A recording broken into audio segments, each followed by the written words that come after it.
বলি আলহামদুলিল্লাহ।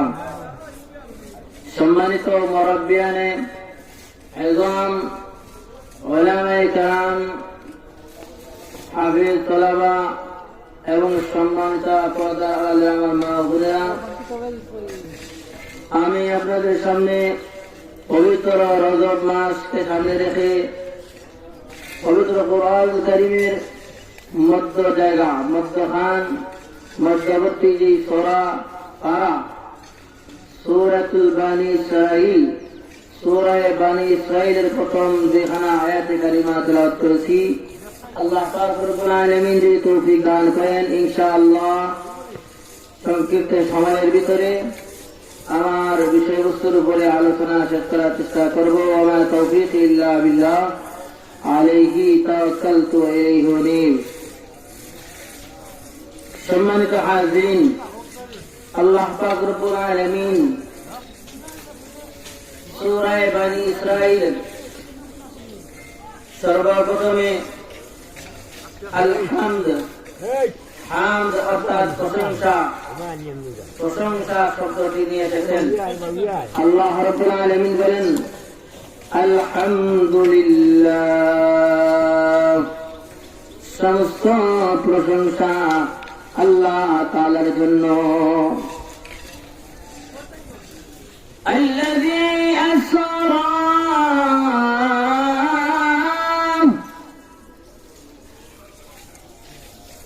সমস্ত প্রশংসা আল্লাহ তাআলার জন্য, যে আল্লাহ তাআলা যিনি ভ্রমণ করিয়েছেন, যিনি সফর করাইয়াছিলেন। কাকে সফর করিয়েছিলেন? বিআবদিহি, যিনি নাকি আল্লাহর ইবাদত করেন, আল্লাহর বান্দা। লাইলাম মিনাল মসজিদিল হারাম, রাত্রের বেলায় মসজিদে হারাম থেকে ইলাল মসজিদিল আকসা, মসজিদুল আকসা পর্যন্ত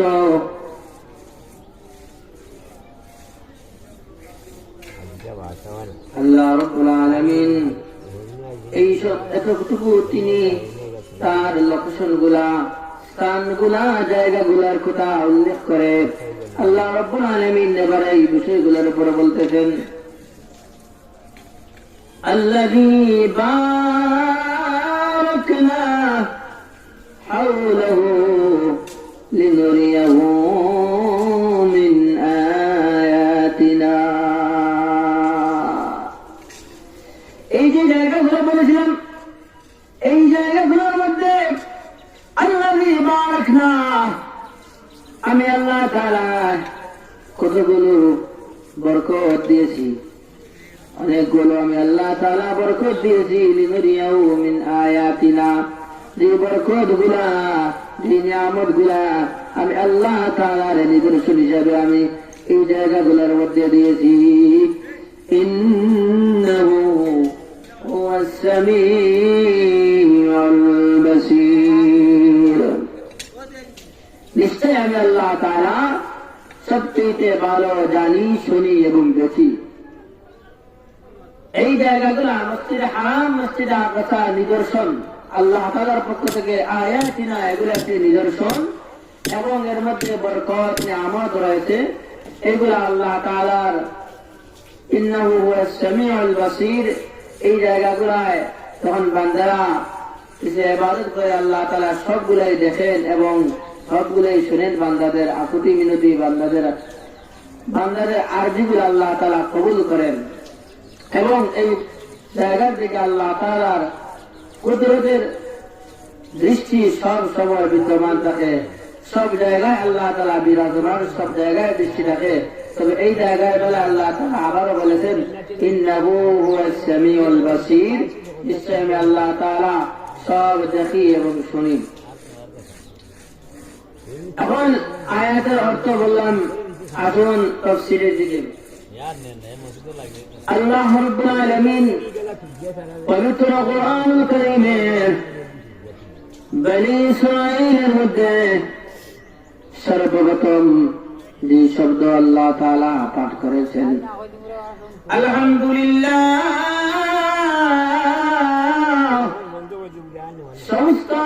প্রশংসা আল্লাহ তাআলার জন্য।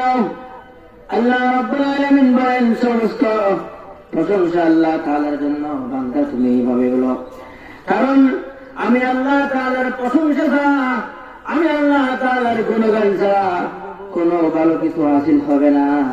যদি কোনো কিছু তোমরা শুরু করতে চাও অথবা কোনো কিছু তোমরা নিয়ামতের শুকরিয়া আদায় করতে চাও, তাহলে তোমরা বলো আলহামদুলিল্লাহ।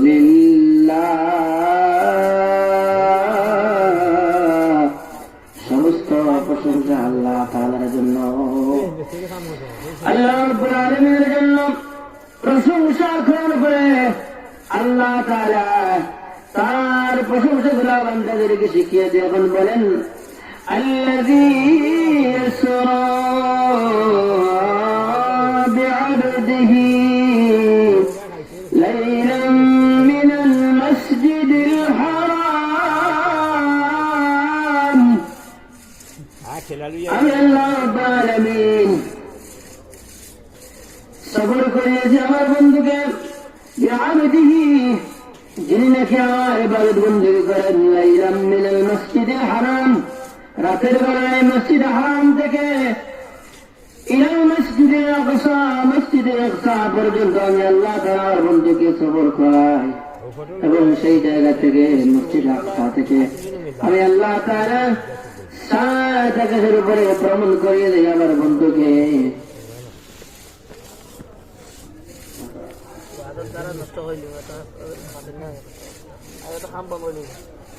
আপনার হাতে তো ওটা খালি দিয়ে বন্ধ করে দিবা, কারণ এটা দৃষ্টি ওদিকে রাখি। আস্তাগফিরুল্লাহ ইন্নাল্লাহা সাল্লাল্লাহু আলা মুহাম্মাদ সাল্লাল্লাহু আলাইহি ওয়াসাল্লাম, সাল্লাল্লাহু আলা মুহাম্মাদ সাল্লাল্লাহু আলাইহি ওয়াসাল্লাম। আল্লাহ রাব্বুল আলামিন সূরা বনী ইসরাঈলের মধ্যে সর্বপ্রথম প্রশংসা করেন বান্দাদের কাছে।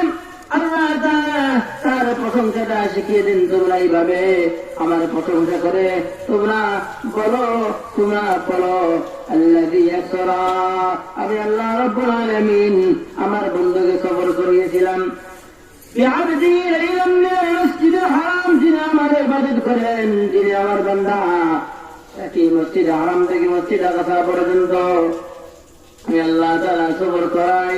এখন আসুন, আল্লাহ তাআলা আয়াতের শাব্দিক অর্থে এইভাবে বলেছেন। এখন আল্লাহ তাআলা যে সবর করাইছেন, এই সবর করার আগে এটা তো আয়াতের শাব্দিক অর্থ, এর ভিতরে অনেক তাফসীর আছে, হাদিস আছে। আল্লাহ তাআলা কিভাবে সবর করান এর ইতিহাস হাদিসের মধ্যে পাওয়া যায়। আল্লাহ রাব্বুল আলামিন যখন তার হাবিবকে মেরাজের, এটা আজকে আলোচনা, এটা মেরাজের বিষয়। আল্লাহ রাব্বুল আলামিন তার হাবিবকে যখন সফর হারাইবেন, তখনকার অবস্থা এমন আসিল যে আল্লাহ রাব্বুল আলামিন তার বন্ধুকে সান্ত্বনা দেওয়ার জন্য বলেছিলেন, হে বন্ধু, আপনি তৈয়ারি হয়ে যান, আপনি রেডি হয়ে যান, আপনাকে যে অবস্থার মধ্যে আপনি আছেন এই অবস্থা থেকে আপনি ভিন্ন অবস্থার মধ্যে তখন জায়গা পরিবর্তন করুন। তখনকার সময় আল্লাহ রাসূল সাল্লাল্লাহু আলাইহি ওয়াসাল্লামকে কাফের মুশরিকরা ঠাট্টা বিদ্রুপ করতে লাগলো। কাফের মুশরিকরা আল্লাহ রাসূল সাল্লাল্লাহু আলাইহি ওয়াসাল্লামকে নিয়ে হাসি ঠাট্টা, পাগল, মজনুন, এই সমস্ত বিষয়গুলা, শব্দগুলা উচ্চারণ করতে থাকলো, গালিগালাজ করতে থাকলো। আল্লাহ রাব্বুল আলামিন পরবর্তীতে আল্লাহর রাসূলকে সান্ত্বনা দেওয়ার জন্য মানব জাতির মধ্যে সর্বশ্রেষ্ঠ মানব এবং আল্লাহ রাসূল সাল্লাল্লাহু আলাইহি ওয়াসাল্লাম নবীগণের মধ্যে থেকে সর্বশ্রেষ্ঠ রাসূল, যাদেরকে সৃষ্টি না করা হলে এই কুল কায়নাত পৃথিবী সৃষ্টি হতো না। এই রাহমাতুল লিল আলামিনের মর্যাদাকে বাড়িয়ে দেওয়ার জন্য, তার মান সম্মানকে উঁচু করার জন্য মেরাজ সংগঠিত করেন। মেরাজ যখন সংগঠিত হবে, হঠাৎ রাসূলের কাছে বার্তা এলো, ইয়া রাসূলুল্লাহ, ইয়া হাবিবাল্লাহ, আপনি আজকে জায়গা পরিবর্তন করুন, যে জায়গার মধ্যে আপনি ঘুমান সেই জায়গা থেকে আপনি অন্যত্র আপনি অবস্থান করুন। আল্লাহ রসুল এই বিষয় আগে থেকে জানেন না, বুঝতে পারেন না, কি জন্য আল্লাহ তাআলার পক্ষ থেকে এইভাবে বলা হলো অন্যত্র অবস্থান করার জন্য। আল্লাহ রসুল সাল্লাল্লাহু আলাইহি সাল্লাম তখন ওনার চাচাতো বোন উম্মে হানি রাদিয়াল্লাহু তাআলা আনহা ওনার বোনের ঘরের মধ্যে গেলেন। সেখানে তিনি অবস্থান করতেছেন এমত অবস্থায় হযরত জিবরাইল আলাইহিস সালামকে আল্লাহ তাআলা আল্লাহ রাসূল সাল্লাল্লাহু আলাইহি সাল্লামের কাছে পাঠিয়েছিলেন এবং বললেন, ইয়া রাসূলুল্লাহ, ইয়া হাবিবাল্লাহ, আপনি তৈরি হয়ে যান, রেডি হয়ে যান। আপনাকে এখন এই জগৎ থেকে, এই পৃথিবী থেকে ঊর্ধ্ব গগনে নিয়ে যাওয়া হবে, সাত আসমানের উপরে নিয়ে যাওয়া হবে। এই জন্য আপনি ঘর থেকে বের হন। ঘর থেকে আল্লাহ রসুলের তশরিফ নিয়ে আলো, বাহিরে নিয়ে আসা হলো। আল্লাহ রসুল সাল্লাল্লাহু আলাইহি সাল্লাম যখন বাহিরে আসলেন, আসার পরে এখানে দেখা যায় এমন একটি অবস্থা, বাহির থেকে হযরত জিবরাইল আলাইহিস সালাম আস্তে আস্তে হাতিমে কাবা চত্বরে গিয়ে গেলেন। আপনারা যারা সৌদি আরবে যান, সেখানে একটা কাবার একটি চত্বর আছে, এটাকে হাতিমে কাবা বলা হয়। হাতিমে কাবার মধ্যে নিয়ে গেলেন। সেখানে নিয়ে যাওয়ার পরে রাসূলুল্লাহ সাল্লাল্লাহু আলাইহি সাল্লামকে আল্লাহর হুকুমে হযরতে জিবরাইল আলাইহিস সালাম রহমতের ফেরেশতাদেরকে সাথে নিয়ে আল্লাহর রাসূলের সিনা চাষ করলেন, অর্থাৎ বক্ষ বিদারণ, তাকে বলা হয় আমাদের বর্তমান যুগে এটাকে বলা হয় কসমেটিক সার্জারি। আল্লাহর রাসূলের সিনা মুবারককে জান্নাতি পানি দ্বারা আল্লাহর রাসূলের সিনা মুবারককে ধৌত করা হলো। আল্লাহর রাসূলের জিন্দেগিতে কোনো গুনাহ নেই, গুনাহ হওয়ার সম্ভাবনাও নেই। আল্লাহর রাসূলের শরীরে মশা বা মাছি মশা হারাম। আল্লাহর রাসূলকে জিন্নাত ধোঁকা দেওয়া তাদের জন্য নিষেধ, তারা কখনো আল্লাহর রাসূলকে ধোঁকা দিতে পারবে না। রাসূলের দ্বারা কোনো সময় গুনাহ সংঘটিত হবে না। তবুও আল্লাহর রাসূল সাল্লাল্লাহু আলাইহি সাল্লাম নিষ্পাপ এমত অবস্থায়, যেহেতু এই ইহজগৎ থেকে, পৃথিবী থেকে আল্লাহ রাসূল সাল্লাল্লাহু আলাইহি সাল্লামকে সিদরাতুল মুনতাহা আল্লাহ জাল্লা জালালু, আল্লাহ জাল্লা শানুহু, আল্লাহর আজিজ দরবারে, আল্লাহর মহাবরত্ব, আল্লাহ রাব্বুল আলামিনের পরাক্রমশালী আল্লাহ তাআলা, আল্লাহ রাব্বুল আলামিনের দরবারে আরশে আজিমের মধ্যে, সিদরাতুল মুনতাহার মধ্যে যে সাক্ষাৎ করবেন, এত ঊর্ধ্ব গগনে যেহেতু যাবেন, এই জন্য আল্লাহর রাসূল এই পৃথিবীর মধ্যে যে চর্ম বক্ষ নিয়ে আসেন, এই বক্ষ দ্বারা, এইগুলা হাড় দ্বারা, এই উপরের ঊর্ধ্ব জগতের এই দৃশ্যগুলো হয়তো সহ্য করা নাও যেতে পারে। এই জন্য আল্লাহ রাসূলের হাড়কে সার্জারি করা হলো, জান্নাতি পানি দ্বারা ধৌত করা হলো, এবং এমন শক্তি আল্লাহর রাসূলের গায়ের মধ্যে দেওয়া হলো, যে শক্তি দ্বারা ঊর্ধ্ব গগনে মহাশূন্যের মধ্যে কেউ আল্লাহ রাসূল সাল্লাল্লাহু আলাইহি সাল্লাম সশরীরে বিদ্যমান ছিলেন, স্বপ্নের মধ্যে নয়। বর্তমানে আমরা দেখি নাসা, এরপরে রাশিয়ার এই সমস্ত ইনস্টিটিউট যারা আছেন, মহাকাশ বিজ্ঞানী যারা মহাকাশে সফর করেন রকেটের মাধ্যমে, তারা মহাকাশে যাওয়ার জন্য বিভিন্ন সরঞ্জাম তাদের জন্য কোটি কোটি টাকা দিয়ে তাদের কাপড়, তাদের হেলমেট তৈরি করা হয়, রকেট তৈরি করা হয়, অক্সিজেন দেওয়া হয়। তবুও কোন কোন সময় অ্যাক্সিডেন্ট হয়ে যায়। তাদের যেতে এবং মহাকাশে যেতে এই সমস্ত ইন্টারন্যাশনাল, এটাকে স্যাটেলাইট বলা হয়, ইন্টারন্যাশনাল উপরে যেতে থাকে, এই স্টেশনের মধ্যে যেতে এত কিছু সরঞ্জাম থাকে। এত সরঞ্জামের মাধ্যমে মানুষ তার চামড়া দিয়ে, চক্ষু নিয়ে, হাত এবং রক্ত, তার অক্সিজেন নিয়ে উপরে যায়, এত নিরাপত্তা নিয়ে। কিন্তু আল্লাহ রাসূল সাল্লাল্লাহু আলাইহি সাল্লামের বেলায় তখনকার যুগে অক্সিজেন ছিল না, কোনো কিছুই ছিল না, অত্যাধুনিক কোনো বাহনও ছিল না। আল্লাহ রাসূলকে কিভাবে, এটা তো চন্দ্র জগৎ নয়, সূর্য জগৎ নয়, শুধুমাত্র এক আসমান নয়, 7 আকাশের উপরে আল্লাহ রাসূলকে নিয়ে যাওয়া হবে। স্বাভাবিক অবস্থায় তাকে তো হবে না। আল্লাহ রাসূলকে অস্বাভাবিক অবস্থায়, অর্থাৎ আমাদের মতো আল্লাহ রাসূল কখনো নয়, আল্লাহ রাসূলকে ভিন্ন অবস্থায় নিয়ে যাওয়ার জন্য মেরাজের রজনীতে আল্লাহ রাসূলের সিনা মুবারককে অপারেশন করা হলো, সেটাকে আমরা বলি কসমেটিক সার্জারি। আল্লাহ রসুলের সিনা চাষ করানো হলো। আল্লাহ রসুলের সিনা মুবারককে হযরত ইব্রাহিম আলাইহিস সালাম জান্নাতে পানি দ্বারা দৌত করলেন। জগন্নাথ গ্রামের মধ্যে আল্লাহ রসুল সাল্লাল্লাহু আলাইহি ওয়াসাল্লামের সিনা চাষ করানো হলো। সিনা চাষ করার পরে সেখানে একটি বাহন ছিল, যেই বাহনের দুটো পা, যেই বাহনের চারটি পা এবং দুটো ডানা রয়েছে, এটাকে দেখতে ঘোড়ার মতো এবং কিছুটা গাধার মতো ঘোড়ার মতো নয়, মধ্যবর্তী এমন একটা প্রাণী, ডানাওয়ালা এমন একটি প্রাণী আল্লাহ রসুল সাল্লাল্লাহু আলাইহি ওয়াসাল্লামের সামনে উপস্থাপন করা হলো। আল্লাহ রসুলকে হযরত জিবরাইল আলাইহিস সালাম বলেন, ইয়া রাসূলুল্লাহ, ইয়া হাবিবাল্লাহ, আল্লাহর হুকুমে আল্লাহর পক্ষ থেকে আপনাকে দাওয়াত করা হয়েছে। আজ মেরাজের রজনী, আজকে রাত্রে আল্লাহ তাআলার হুকুমে আপনি মক্কাতুল মুকাররমা থেকে মসজিদুল হারাম থেকে বাইতুল মুকদ্দাস পর্যন্ত ভ্রমণ করবেন। সেখানে কি 2 রাকাত নামাজ আদায় করবেন। পরবর্তীতে আপনি মেরাজের রজনীতে মসজিদুল আকসা থেকে শাহাদাত পানের উপরে ভ্রমণ করবেন।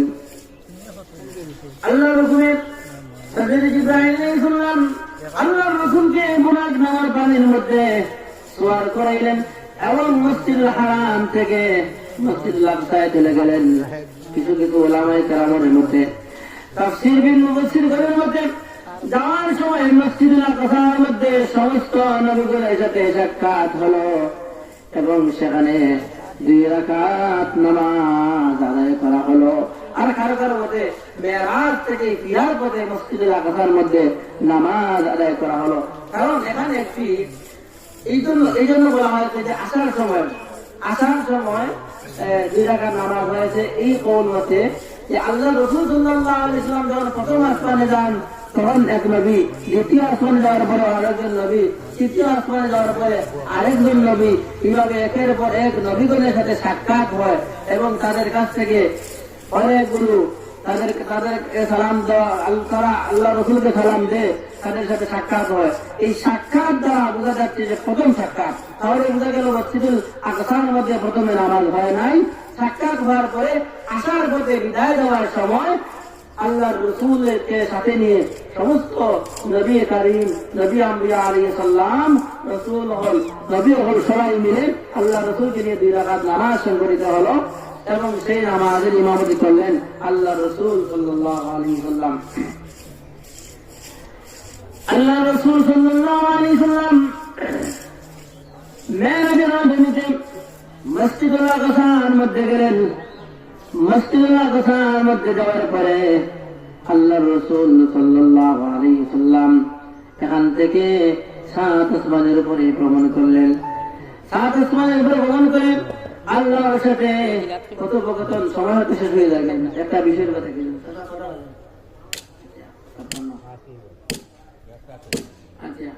আল্লাহ পাক রব্বুল আলামিন আল্লাহ রসুলকে দাওয়াত দিয়ে নিয়ে গেলেন। মেরাজের ঘটনা আর 3 আজকে 3 সপ্তাহ ছিল রজবর, ইনশাআল্লাহ 2 সপ্তাহ করবো লম্বা ঘটনা, এখানে রেখে দিলাম। আল্লাহ রসুল সাল্লাল্লাহু আলাইহি ওয়াসাল্লাম মেরাজের জন্য যখন আল্লাহ রসুলকে 7 আসমানের উপরে নিয়ে গেলেন, সেখানে দাওয়াত করলেন এবং কথোপকথন হলো। আল্লাহ রসুল সাল্লাল্লাহু আলাইহি ওয়াসাল্লাম এক পর্যায়ে জান্নাতের মধ্যে একটি কুয়া দেখতে পারলেন। যে কুয়াটা 18 মাইল জায়গা নিয়ে বিস্তৃত। যেই কুয়ার পানিটুকু দুধের চেয়ে সাদা এবং মধুর চেয়ে আরো মিষ্টি, এত সুস্বাদু পানি প্রবাহিত হইতেছে কুয়ার মধ্যে পানিটুকু। আল্লাহ রাসূল সাল্লাল্লাহু আলাইহি ওয়াসাল্লাম হযরত জিবরাইল আলাইহিস সালামকে বললেন, হে জিবরাইল, বলো তো এই কুয়ার পানিটুকু আল্লাহ তাআলা কি জন্য রেখেছেন, কাকে দিবেন? আল্লাহ রাসূল সাল্লাল্লাহু আলাইহি ওয়াসাল্লামকে হযরত জিবরাইল আলাইহিস সালাম বললেন, ইয়া রাসূলুল্লাহ, ইয়া হাবিবাল্লাহ, আল্লাহর নবী, আজকে মেরাজে আপনাকে সুস্বাগতম জানানোর পরে আপনাকে অনেক কিছু হাতিয়ে দেওয়া হয়েছে, নামাজ হাতিয়ে দেওয়া হয়েছে, আরো অনেক কিছু হাতিয়ে দেওয়া হয়েছে, কিন্তু এর মধ্যে দেখেন বিশেষ একটা হাতিয়ে হলো এই পানিটুকু, এই কুয়োর পানিটুকু আপনাকে হাতিয়ে দেওয়া হলো। ওগো ইয়া রাসূলুল্লাহ, ইয়া হাবিবাল্লাহ, আপনি কি জানেন এই পানিটুকু কি? এই পানিটুকু হলো হাউজে কাউসার। হাউজে কাউসারের পানি, হাউজে কাউসারের পানি আপনাকে হাদিয়া করা হয়েছে। ইয়া রাসূলুল্লাহ, ইয়া হাবিবাল্লাহ, জানেননি পানিটুকু কি? এই পানি হলো কিয়ামতের কঠিন ময়দানে যখন আপনার উম্মতেরা সূর্যের তাপে দিশাহারা হয়ে যাবে, পাগলের মতো আউলা কেসে বাউলা কেসে আউলা কেসে পাগল হয়ে যখন ঘুরবে, তখন তারা পানির পিপাসায় হাহাকার করবে। তখন যখন আল্লাহ আপনার কাছে পানি চাইবে, ইয়া রাসূলুল্লাহ, তখন আপনি আপনার গুনাহগার উম্মতদেরকে এই পানিটুকু পান করাইবেন। এই জন্য আপনাকে আজকের এই পানিটুকু হাত দিয়ে দেওয়া হয়েছে। এই পানির নাম হলো হাউজে কাউসারের পানি। এই পানি আপনার উম্মতদেরকে আপনি পিপাসিত করাইবেন যখন কিয়ামতের ময়দান সংগঠিত হয়ে যাবে, যখন সব পিপাসার্থ হয়ে যাবে। এই হাউজে কাউসারের পানি মেরাজের রজনীতে আল্লাহ রসুলকে হাদিয়া করা হয়, আল্লাহ রসুলকে উপহার দেওয়া হয়। এই মেরাজের রজনীতে যে পানি, মেরাজের ঘটনা এখানে শেষ নয়, এটা অনেক ঘটনা আছে, বলবো ইনশাআল্লাহ। আজকে এই ঘটনা দিয়ে কিছু বলি। মেরাজের রজনীতে এই পানিটা দেওয়া হয়, তার নাম হচ্ছে হাউজে কাউসার। এবার এই হাউজে কাউসারের পানি কাদেরকে পান করাইবেন রসুল? আল্লাহ রসুল সাল্লাল্লাহু আলাইহি ওয়াসাল্লাম বলেন, যারা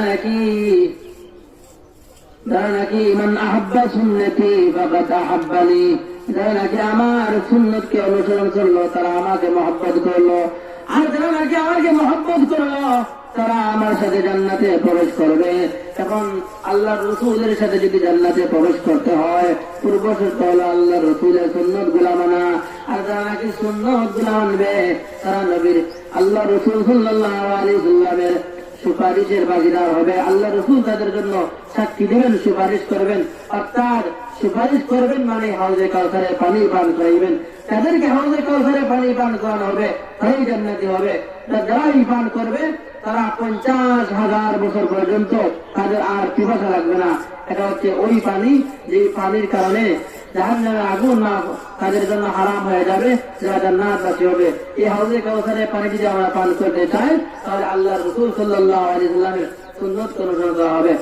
আজকে আলোচনা এখানে শেষ করলাম। এত সূত্র হয়ে যায় এখানে সবাই আলাদা এইসব দরকার কথাবার্তা বলে বলতে হয়।